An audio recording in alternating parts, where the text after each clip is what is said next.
So hello বাংলার cricket প্রেমী বন্ধুগণ, আমি রনি। তোমরা দেখছো আমাদের প্রিয় চ্যানেল ক্রিকেট ফ্যান গ্রুপ। বেশি কথা না বলে চলো ভিডিও শুরু করা যাক। বর্তমান পর জানা যাচ্ছে নাকি ধোনি 2026 সালে টি-20 ওয়ার্ল্ড কাপের জন্য মেন্টর হতে চলেছেন। তার জন্য রিকোয়েস্ট করেছে কারা না, বিসিসিআই।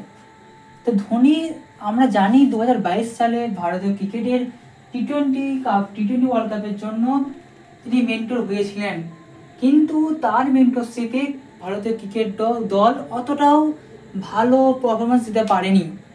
কিন্তু যে মেন্টরশিপের জন্যই যে এত দল ভালো পারফরমেন্স দিতে পারে সেটা তো বলা যায় না, বিভিন্ন কোচের নির্ভর করে।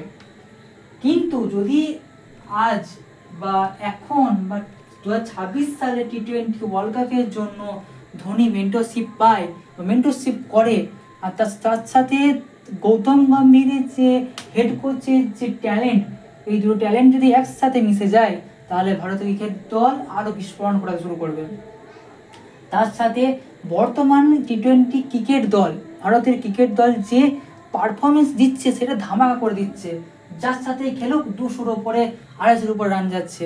তাহলে যদি এইভাবে ভারতের দল খেলে যায়, তার সাথে ধোনি এবং গৌতম গম্ভীরের যে মেন্টরশিপ আর গম্ভীরের যে হেড কোচ তার যে ভূমিকা সেটা পালন করতে পারে, তাহলে ক্রিকেট দল 100% 2026 সালে টি-20 ওয়ার্ল্ড কাপ জিতছে, এটা আমরা দেখতে পাচ্ছি।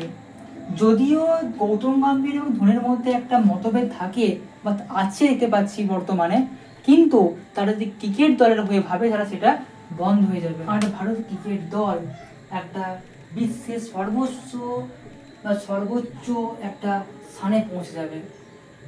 তো যাই হোক, যদি ধোনি মেন্টরশিপ পায় বা মেন্টরশিপ করে বা তার ইচ্ছা থাকে তাহলে অবশ্যই ভালো, না হলেও তাও ভালো।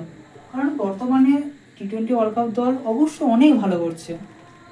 তো দেখাই যাক ধোনি মেন্টরশিপ পায় বা মেন্টরশিপ করে কিনা। তাহলে বাংলার ক্রিকেট প্রেমী বন্ধুগণ, চলো গুড বাই। এইভাবে ক্রিকেটকে ভালোবাসো এবং দেখতে শুরু করো ক্রিকেট, বা যারা দেখছো না তারাও দেখো। এটাই আমার অ্যাডভাইস থাকবে। ক্রিকেট একটা ভীষণ মজার জায়গা, সেখানে ভীষণ ইন্টারেস্ট থাকে। তো আর কিছু বাড়িয়ে বলছি না। আর হ্যাঁ, এই ভিডিওর মধ্যে কিছু কিছু গান আসছে, অ্যাড হচ্ছে, এটা ইগনোর করবে, কিছু করার নেই। বাইরে থেকে এটা নয়েজ আসছে, বাট পরের ভিডিও থেকে এটা হবে না। তো good bye and thank you.